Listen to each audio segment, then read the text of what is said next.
Pensar es rebelde, decirlo es actuar, siempre adelante, jamás regresar.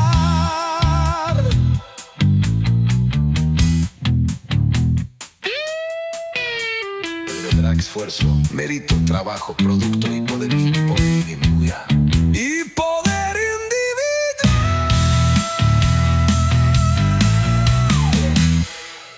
Bueno, yo, enlazado con lo que habló Julio, voy a hablar de la teoría del ciclo económico de la Escuela de Economía Austríaca, también denominado fluctuaciones económicas de Hayek. Hayek desarrolló una teoría del ciclo económico basado en las distorsiones causadas por la expansión crediticia artificial, que es lo que hablamos anteriormente con Julio, ¿no? Cuando interviene el Estado, esto a través del Banco Central, como también mencionó Diego, o sea, existe el Banco Central, entonces el Banco Central dice, la tasa de interés es de tanto por ciento, porque quiere capturar pesos del mercado, porque, bueno, lo que sea, el problema que tenga el Estado nos lo traslada a nosotros a través de esa tasa de interés. Entonces, muchas veces lo que genera es una expansión crediticia artificial. La teoría de las fluctuaciones económicas de Hayek, también conocida como su teoría del ciclo económico austríaco, ofrece una explicación sobre cómo se producen los auges y las caídas en la economía de mercado, que es diferente de la teoría del ciclo económico que se enseña en las universidades económicas, ¿no, Julio? Así es. Es diferente. Hayek sostenía que la inyección de dinero nuevo en la economía, especialmente a través de tasas de interés artificialmente bajas, es decir, intervenidas por el Estado, intervenidas por el Banco Central, conduce a inversiones insostenibles y a la formación de burbujas. Que esto es lo que había pasado en 2008 con, por ejemplo, la expansión crediticia inmobiliaria en los Estados Unidos, que se trasladó a todo el mundo después y que, bueno, que fue realmente una crisis financiera mundial. Estas burbujas finalmente explotan, dando lugar a recesiones. Es decir, hay un auge cuando se tira dinero al mercado o se consigue fácilmente un dinero barato, lo que conduce a que la gente tome el dinero y diga, bueno, yo voy a invertir y voy a hacer tal negocio, y a lo mejor ese negocio no es lo que el consumidor está prefiriendo o lo que el consumidor necesita. Pero él sigue porque, bueno, porque tiene acceso a dinero barato. Entonces, eso se empieza a expandir, empieza a armar la burbuja y finalmente explota, y eso conduce a recesiones, porque esas empresas después quiebran, ¿no? Y dejan en la calle a personas, ese dinero fue mal invertido. ¿Cuáles serían los puntos centrales de esta teoría del ciclo económico de la escuela austríaca? La distorsión en la estructura del capital. Hayek se centraba en cómo las distorsiones en la estructura de capital, es decir, la relación de consumo y bienes de capital, maquinarias, fábricas, conducen a los ciclos económicos. Después habla de la expansión crediticia artificial, que ya hablamos, que es el principal culpable de estas distorsiones, y que ocurre cuando los bancos centrales o los sistemas bancarios crean dinero nuevo, es decir, emiten y reducen artificialmente las tasas de interés. Estas tasas de interés bajas engañan a los empresarios, haciéndoles creer que hay más ahorro disponible del que realmente existe. Estas inversiones después se vuelven insostenibles, es decir, que hay una sobreinversión en cuestiones que a lo mejor el mercado no está demandando, ¿no?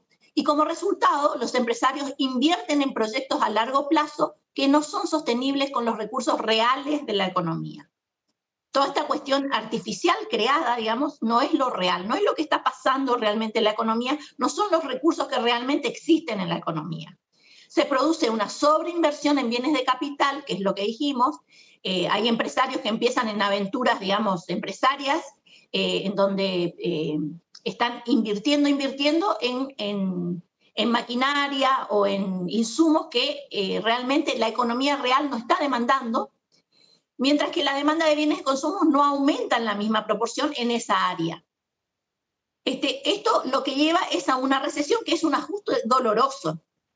Eventualmente la falta de ahorro real y una mala asignación de recursos se hacen evidentes, lo que lleva a un ajuste doloroso. Las inversiones insostenibles deben liquidarse, lo que resulta en quiebras, desempleo y recesión. Y aquí entonces vemos el papel de los precios. Hayek enfatiza que los precios en el mercado son señales que coordinan la actividad económica. Cuando estas señales se distorsionan a causa de la expansión crediticia artificial, que es una intervención del Estado en estas señales, digamos, en estos precios, se produce una mala asignación de recursos.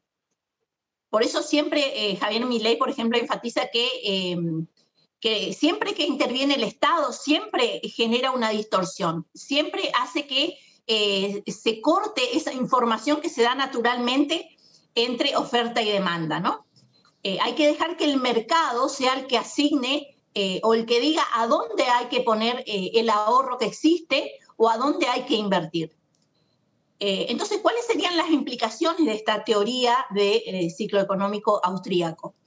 Esto es una crítica al intervencionismo estatal, una defensa del libre mercado, finalmente, y se pone en mayúsculas la importancia del ahorro.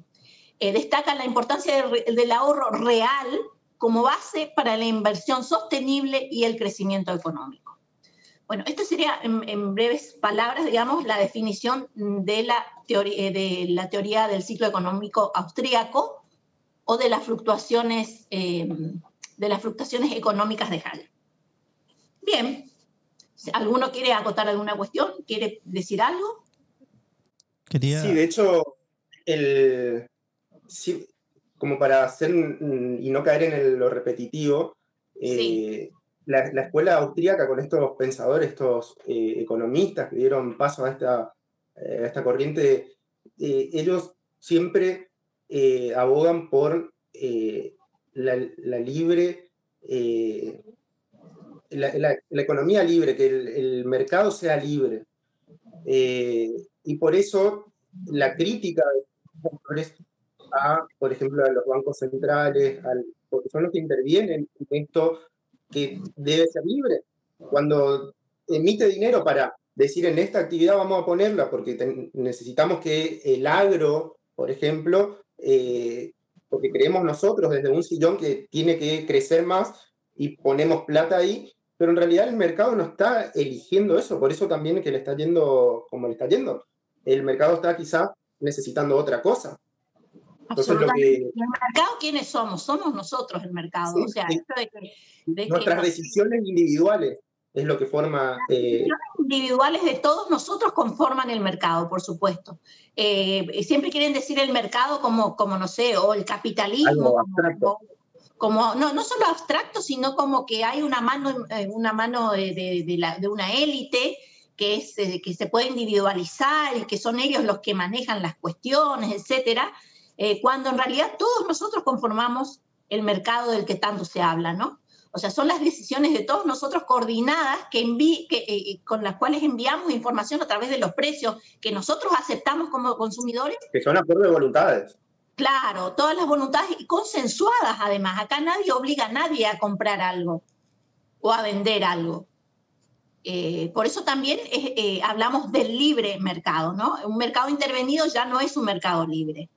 Bien, y ahora entonces vamos a darle paso a Agustín para que haga una breve explicación de libre mercado precisamente y alguna definición de praxeología.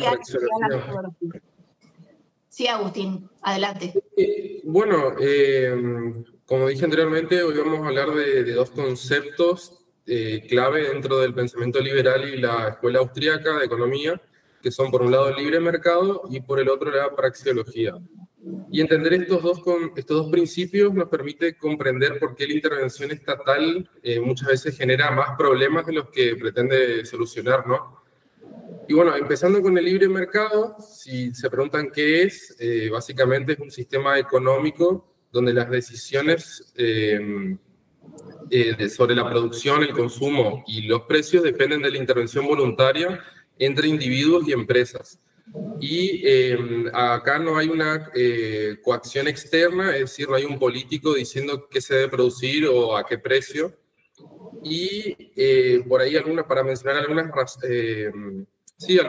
razones que son importantes para destacar el libre mercado. Podría nombrarse en el punto número 1 la eficiencia económica.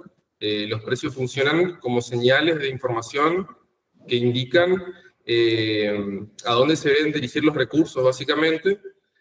Después, en un punto número 2, podemos mencionar la innovación y el crecimiento, ya que la competencia impulsa a las empresas a mejorar constantemente sus productos y sus servicios. En el punto número 3 se podría mencionar la libertad individual, donde cada persona tiene el poder de decidir en qué trabajar, qué consumir y cómo invertir.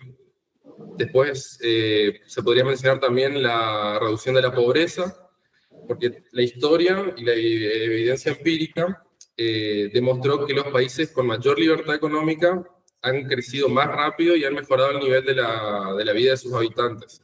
Esto es lo que siempre enfatiza Javier Milei, ¿no? Haciendo una comparación histórica de cómo el progreso del mercado y el capitalismo hizo retroceder la pobreza en el mundo, sí. Claro, y por último, pero no menos importante a destacar, es que evita la corrupción y el clientelismo. Menos intervención estatal significa menos oportunidades para los políticos y burócratas que otorgan privilegios a empresas amigas o crean monopolios artificiales. Entonces, cuando alguien dice que el mercado libre no funciona, entre comillas, o que hay que regularlo más, en realidad lo que está pidiendo es que el Estado intervenga en las decisiones que deberían tomar libremente las personas y las empresas, digamos. Absolutamente. Claro, sería bien resumido y bien básico lo que sería el libre mercado. Bueno, Agustín, y decime, ¿qué análisis haces con respecto a lo que está pasando en nuestra provincia con la yerba, por ejemplo? ¿Tenés alguna idea? Mira, yo creo que como libertario lo primero que te decía es que nada se tiene que regular. Para mí, los productores y demás deberían rever sus costos y la demanda que hay de la yerba mate, porque lo que pasa acá en Argentina también es que hay como un monopolio en el que no se deja importar yerba y se consume únicamente la que se produce acá adentro y se fija en precio. Entonces, cuando se da la libertad de que la gente pueda ir a comprar yerba afuera, absolutamente problemas. Pero pedir regulación me parece que no es la solución al problema. Hay un problema de raíz que hay que remover, que es justamente lo que estamos mencionando ahora, que la yerba no está precisamente en un libre mercado, sino que se asemeja más a un monopolio. Todo esto impulsado por burócratas, por políticos que terminan beneficiando a los grandes yerbateros que conocemos hoy. Pero ellos intervienen con impuestos. Con impuestos están interviniendo. Recién estábamos hablando de las tasas de interés del Banco Central, etcétera, pero directamente la política y la burocracia interviene con el estampillado, creando estos organismos donde se mete gente, y ¿quiénes mantienen a esa gente? Digamos, los impuestos que están pagando estos yerbateros, desde el que produce hasta el último de los que pone, digamos, la yerba en el mercado, ¿no? Una parte del problema actual que tienen los yerbateros fue, para lo loco como es, el mismo Estado generó una burbuja de precio de necesidad. Claro. A los yerbateros, porque fíjate el año pasado cuando salió el tema de la compra abusiva que hizo el Estado a empresas yerbateras, esas empresas yerbateras compraban el producto a los pequeños productores al mejor precio acá en la región. ¿Por qué? Porque tenían la venta exclusiva, exclusiva al Estado. Y eso generó una gran burbuja que explotó ahora cuando el Estado dijo, no, yo esa yerba no voy a pagar porque no la necesito. Aparte, la calidad de la yerba, además, ¿no? O sea, según lo que se menciona... Eso es cuestión del empresario que no le importaba la calidad de la yerba que llevaba al Estado, ¿no es cierto? Eso ya es control. Como dijo recién Agustín, con el tema del libre mercado se evita la corrupción. ¿Y qué más dijiste?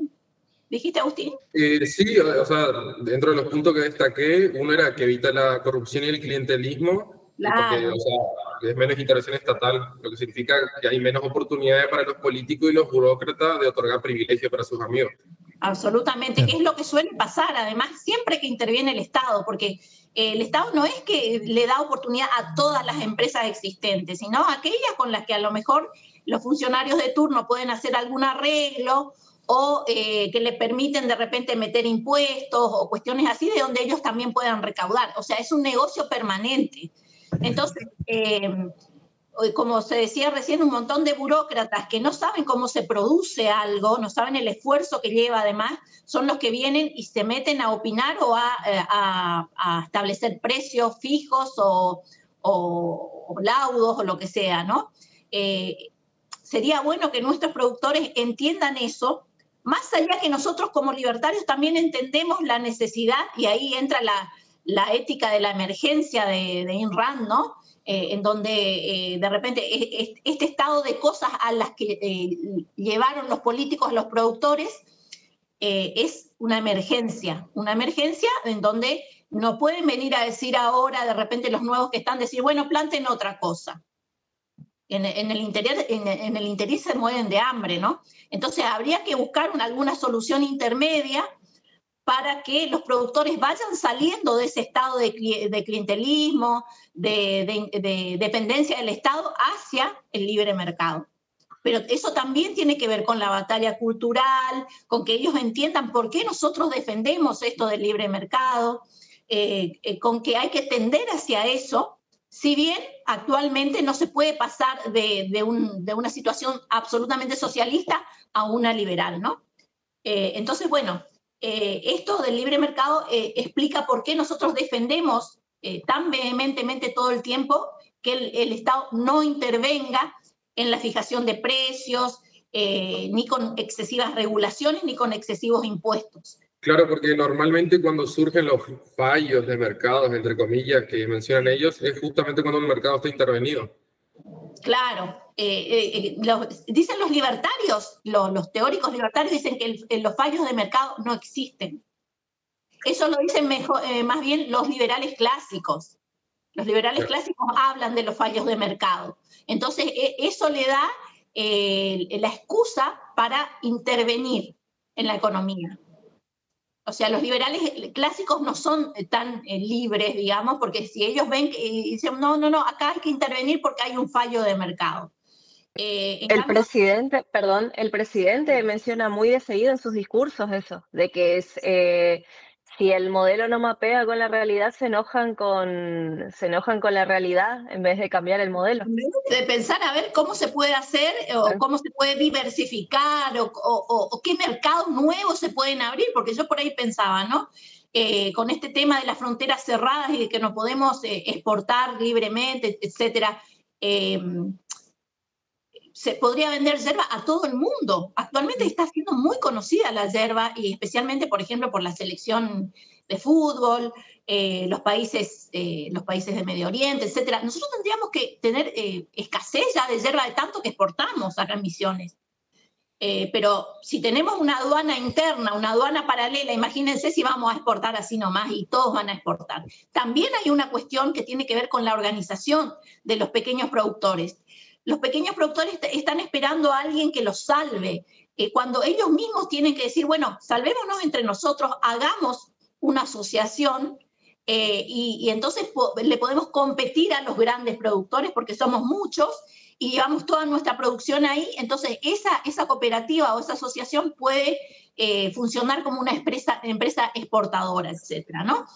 Lastimosamente todavía falta un largo camino hacia esa educación en la batalla cultural para que ellos puedan aprender a valerse también por sus propios medios, ¿no? Y no estar esperando siempre que el Estado les resuelva los problemas.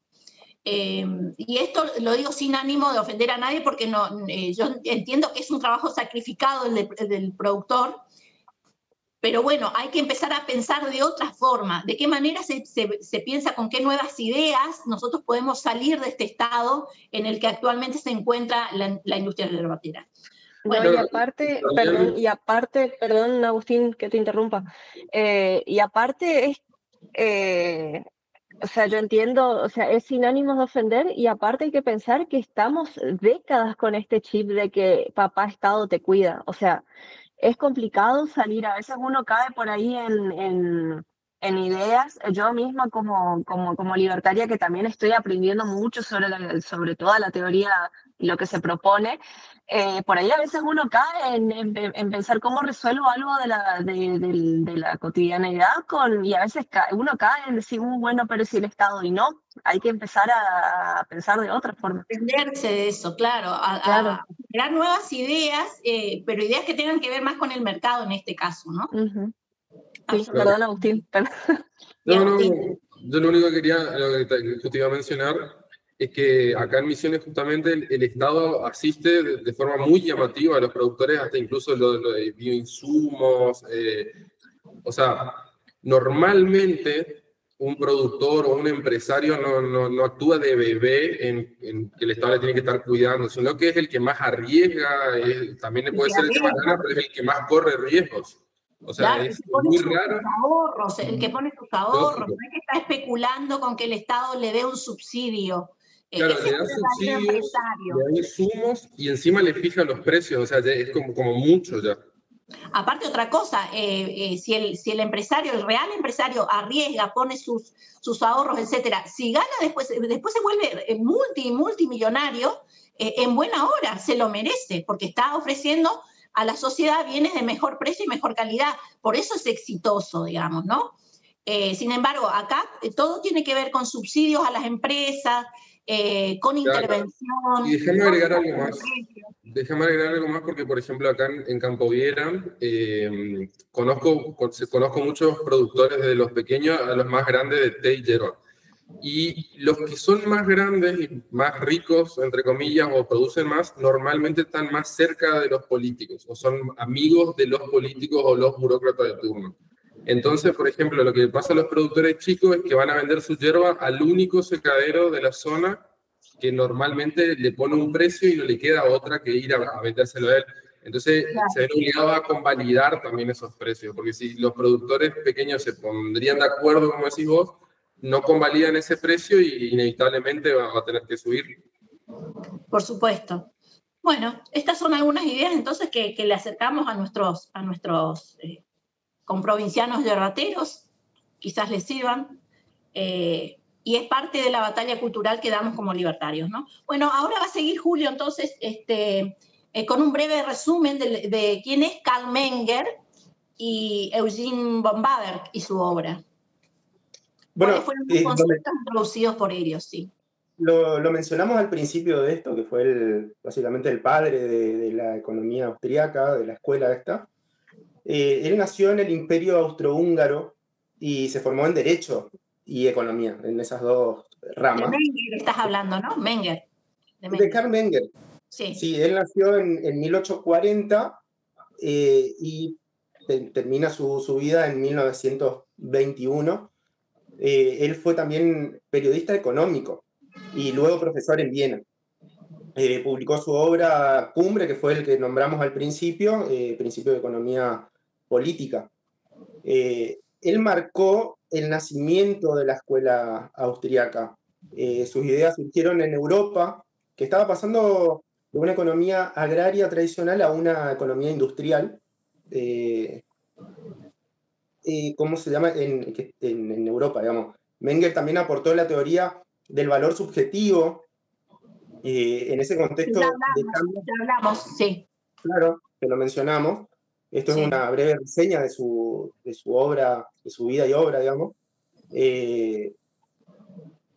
Cuestionando las teorías clásicas dominantes, que ahí todavía ahí se pensaba que todos los bienes y sus valores estaban relacionados con lo que costaba producirlo o el tiempo y el trabajo que se aplicaba en ellos. Además, su labor académica llegó a ser tutor del príncipe heredero Rodolfo. Fíjense. Esto muestra el reconocimiento que tuvo en vida.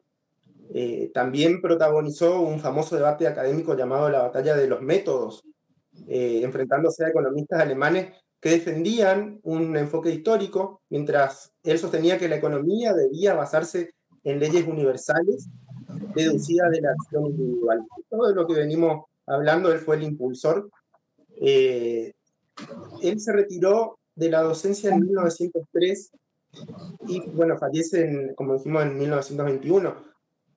Tras ver cómo la Primera Guerra Mundial transformó por completo el mundo que él conoció. Sus ideas, sin embargo, continuaron vivas gracias a los alumnos y sus seguidores. Y como para ponerlo en perspectiva, mientras Menger y von Baber, que es el siguiente autor que les voy a contar, desarrollaban sus teorías en Viena, acá en Argentina transcurrían los años de la generación del 80, como para darle contexto de lo que pasaba en el mundo. Sí. Es la época de Sarmiento, Avellaneda, Roca. De las grandes obras de infraestructura acá en la Argentina, bueno, la conquista que es cuando acá se impulsaban las políticas de libre mercado. O sea, fíjense lo... por eso nuestra constitución es liberal. Una de las cuestiones que en algún momento, disculpen que le haga esta digresión, ¿no? Pero una de las cuestiones que en algún momento vamos a plantear acá también es el estudio de nuestra constitución provincial. Vamos a ver si podemos... Es recontra socialista. Sí, qué maraña encontraremos ahí. Yo la leí 2 veces y casi me morí, porque digo, no puede ser. Con razón, bueno, toda esta cuestión, digamos, de tanto intervencionismo, ¿no? En las industrias de la provincia, de ponernos una aduana paralela ahí en la entrada de la provincia también. Bueno, todas estas cuestiones que pasan acá no son casualidad, vienen desde esa tradición socialista que está impresa en nuestra constitución provincial, que va totalmente a contramano de la constitución nacional, ¿no? Que es una constitución liberal. Por supuesto que a nuestra constitución liberal la han intervenido con el 14 bis, el artículo 14 bis, etcétera. Le pusieron unas intervenciones socialistas muy pesadas que también sufrimos hasta el día de hoy.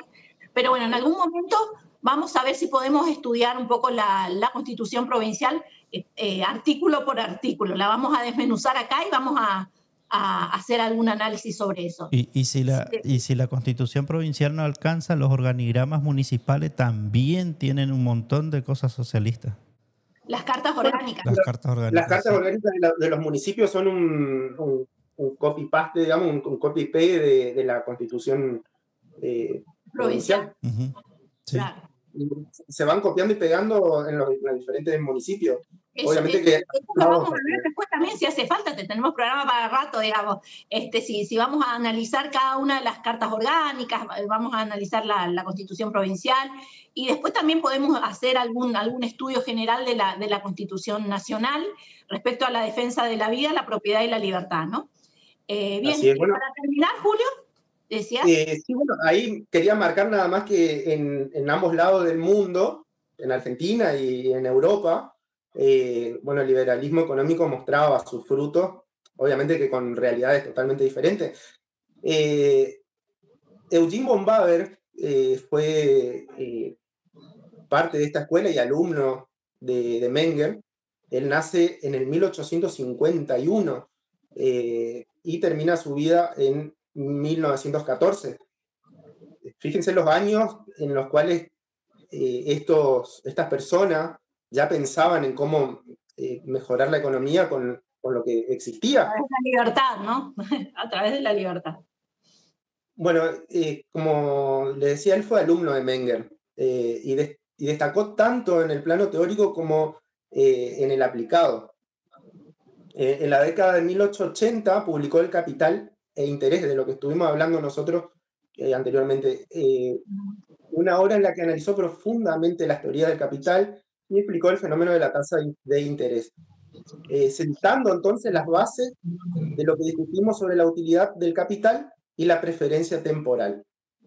También escribió ensayos críticos contra el marxismo, nada más ni nada menos, de su época, o sea, porque el marxismo ahí también es como que estaba surgiendo o estaba en auge inclusive.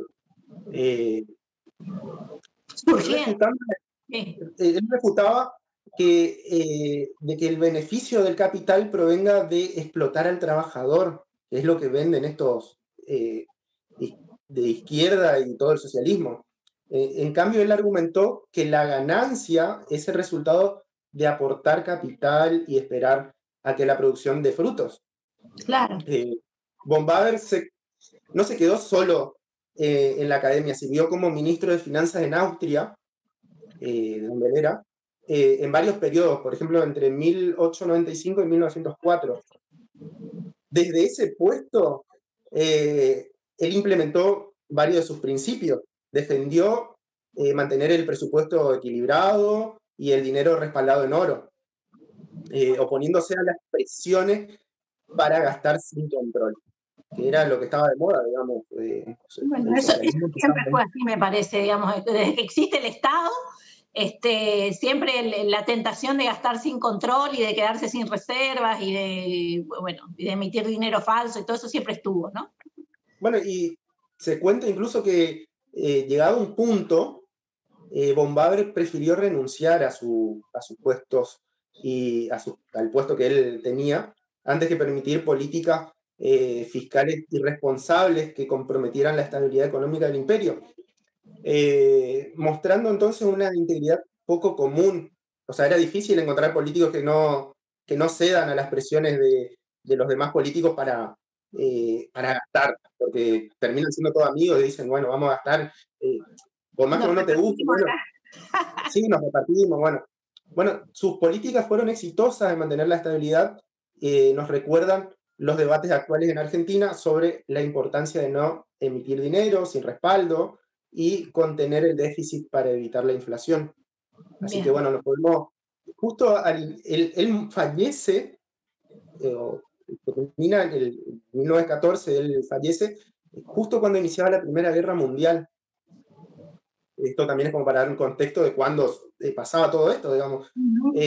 Su desaparición coincidió con el fin de una era de paz relativa y mercados relativamente libres. No obstante, las contribuciones tanto de von Baber como de Menger perduraron en la obra de economistas posteriores como el de Ludwig von Mises y Friedrich Hayek en el siglo XX. Ellos continúan con lo que ellos plantaron, siendo fuente de inspiración para analizar problemas económicos hasta el día de hoy. Así que, bueno, ellos fueron los que impulsaron toda esta escuela que venimos a contarles hoy. Entonces, con este pie, no sé si Agustín nos puede hablar de Ludwig von Mises. Sí, por supuesto. Hacer algún breve resumen para que la gente entienda quiénes son estos maestros que nosotros siempre estamos mencionando, digamos, cuando mencionamos alguna de estas teorías. Y, o sea, bueno, hablando de un gigante del pensamiento económico, sí se nombra Ludwig von Mises, que este señor nació en 1881 y fue uno de los economistas y filósofos más influyentes de la Escuela Austríaca de Economía. Su gran aporte fue el desarrollo de la praxeología, que es la ciencia de la acción humana. ¿Qué significa esto? Se preguntarán. Básicamente es que la economía no debe estudiarse como si fuera una ciencia natural, sino a partir de principios lógicos basados en el hecho de que el hombre actúa con un propósito. Y acá déjame mencionar algo pequeño, y es que Mises estuvo influenciado por Darwin. Entonces, él cree en esta naturalidad o buscando nada técnico, no basándose únicamente en números, sino que en esto que explica de la acción humana. Y una de sus principales contribuciones, primero está lo que mencioné, la praxeología y la acción humana, que está en su obra, justamente, La acción humana.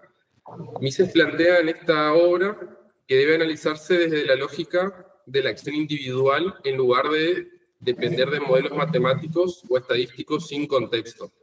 Bueno, eso es algo muy característico de la economía austríaca, ¿no?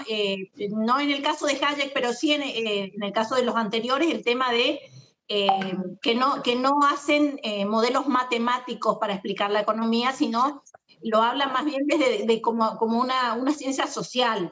Claro. Ciencia social en el sentido que se estudian al individuo y a partir de ahí van hacia lo colectivo. Claro, lo relacionan con la naturaleza, por eso le llaman a algunos el naturalismo. Sí, absolutamente. Bueno. No interviene demasiado la cuestión de la estadística, de los modelos matemáticos, etcétera. Si bien En el caso de un economista como Milei, por ejemplo, él sí es un economista matemático, sabe bastante de matemática para explicar modelos y todo eso, pero ahí hay como un mix entre la escuela de economía austríaca, que es una escuela que no es matemática, con el resto de las escuelas que sí se enseña mucho también en las universidades todavía, ¿no? Sí, básicamente la escuela austríaca, muchos dicen que es una pseudociencia justamente por este hecho, que no se basa en modelos objetivos, sino que tiene que ver más como a lo filosófico, de la acción humana, de lo que es el individuo cuando toma sus decisiones. Claro. Sí.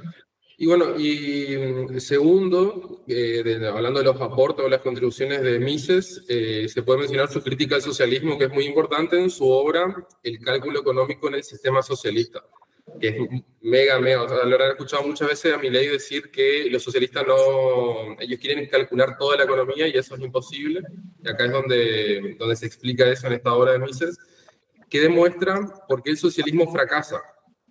Porque sin un sistema de precios de mercado, que anteriormente mencioné lo que era un libre mercado, los planificadores centrales no pueden asignar los recursos de manera eficiente.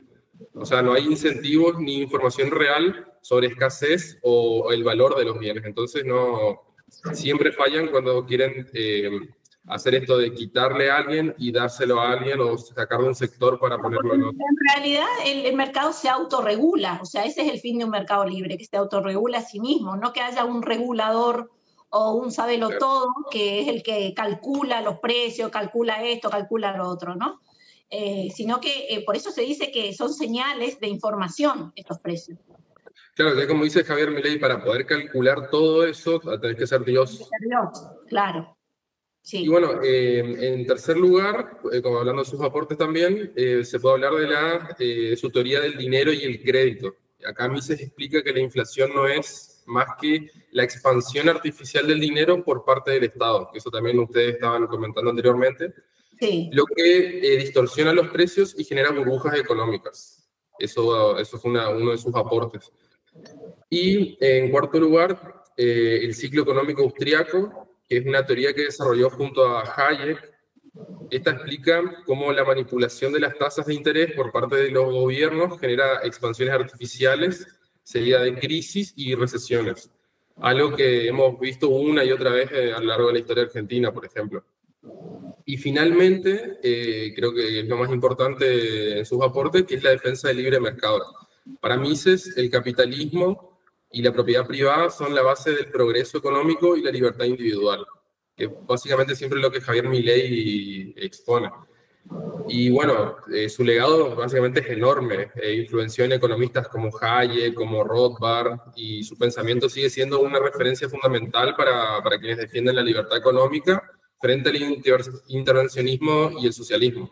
Así que si alguna vez se preguntan por qué el libre mercado es la mejor opción para generar prosperidad, sí o sí hay que conocer a Mises. Absolutamente, es como el pensador más importante, ¿no? Y la piedra fundamental sobre la que se basa especialmente toda esta cuestión de nuestra crítica al socialismo. Bien, entonces ahora va a hablar Darife para cerrar. Un breve resumen de la vida de Friedrich Hayek.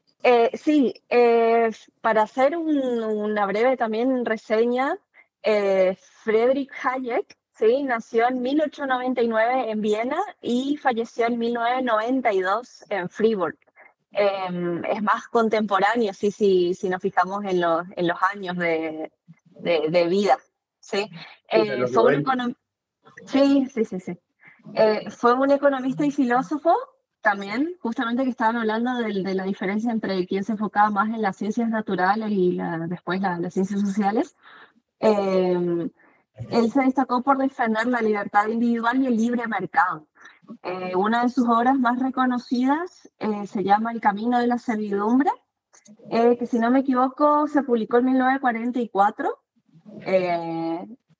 Sí, 1944, y en esta obra advierte sobre los peligros del intervencionismo estatal y la pérdida de libertades.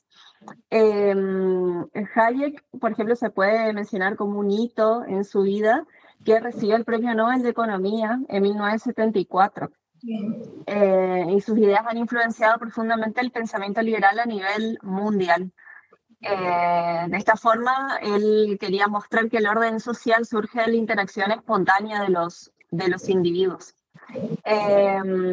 Bien, algunas justamente de las obras y el pensamiento de él, una que ya mencioné, el Camino de la Servidumbre, donde justamente Hayek advierte sobre los peligros del control estatal excesivo. Él sostiene que cuando el gobierno interviene demasiado en la economía, ya se corre el riesgo de limitar las libertades individuales y de esta forma, o sea, por consiguiente, la sociedad se vuelve menos libre.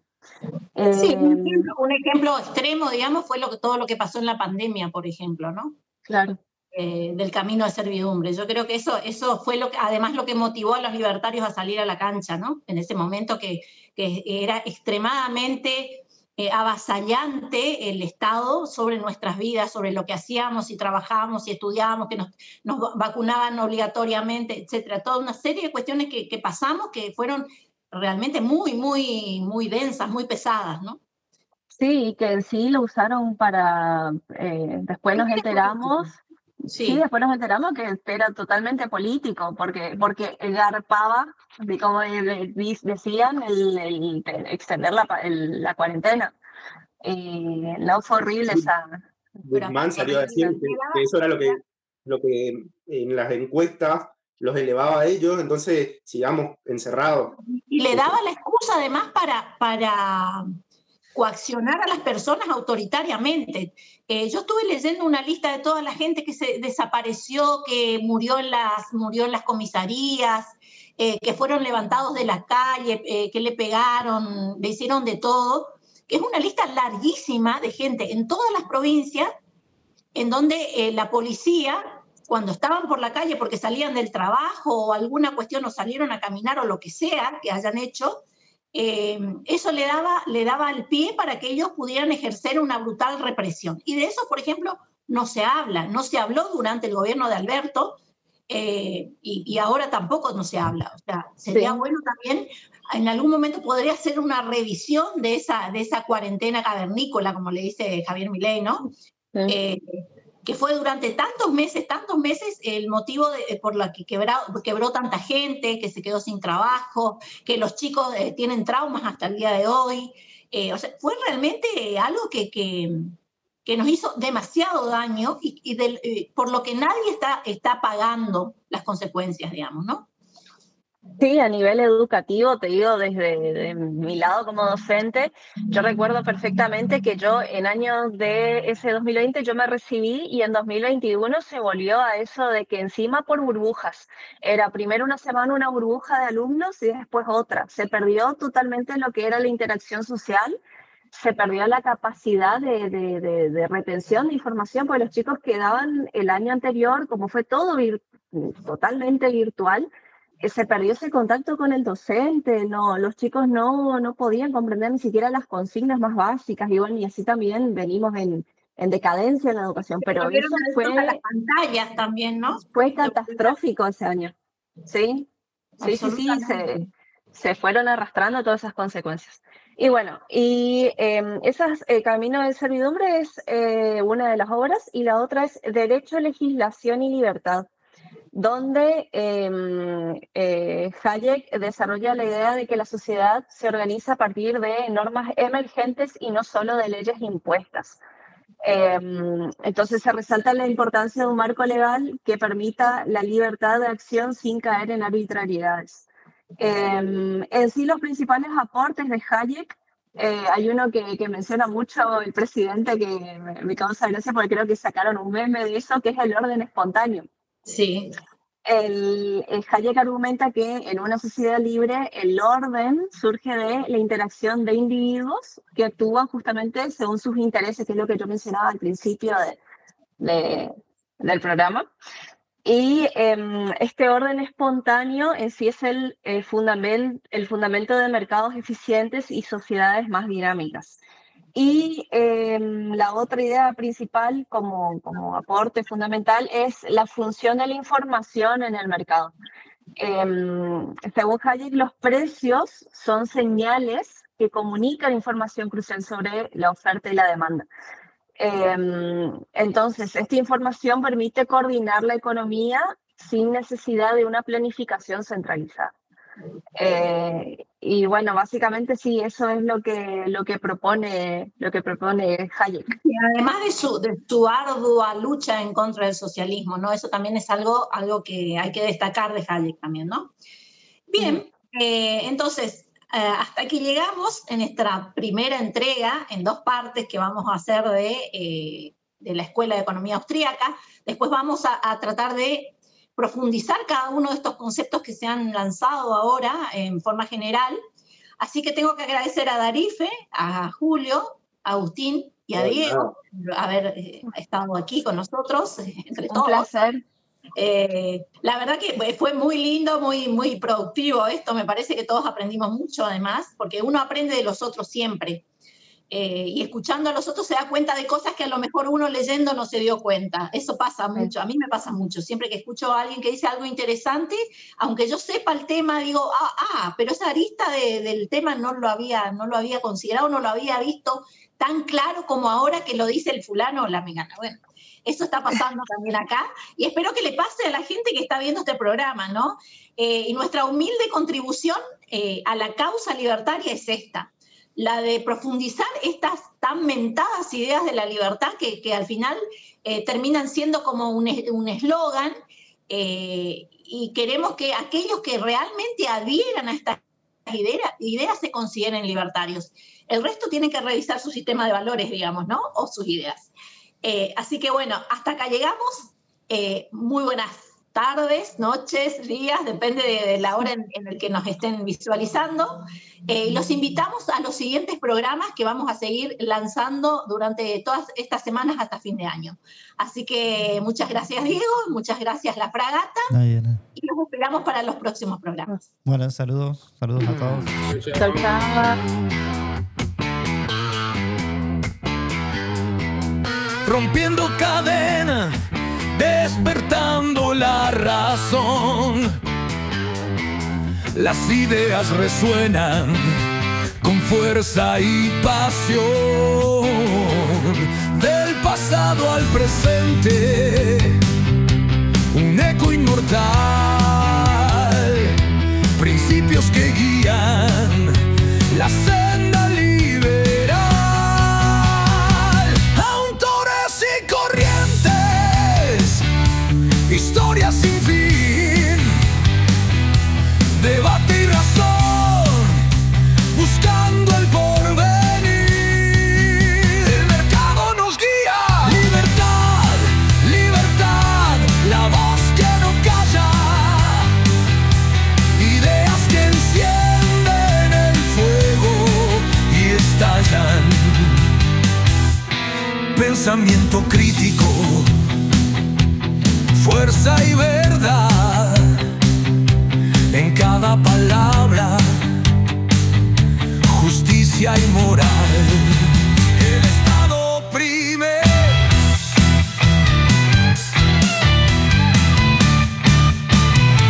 del contrato social a la ley natural, del orden espontáneo al mercado global.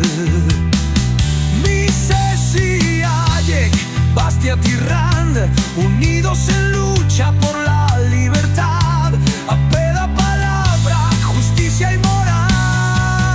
El Estado oprime.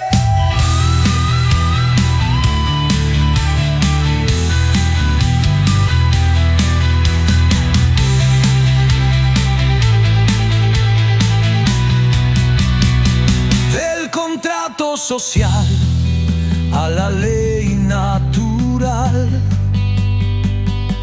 del orden espontáneo al mercado global.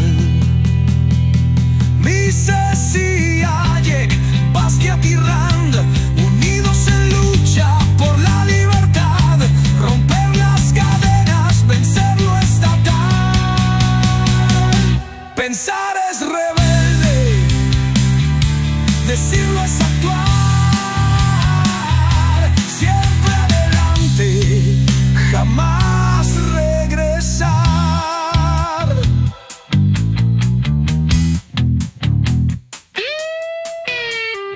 será esfuerzo, mérito, trabajo, producto y poder imponer.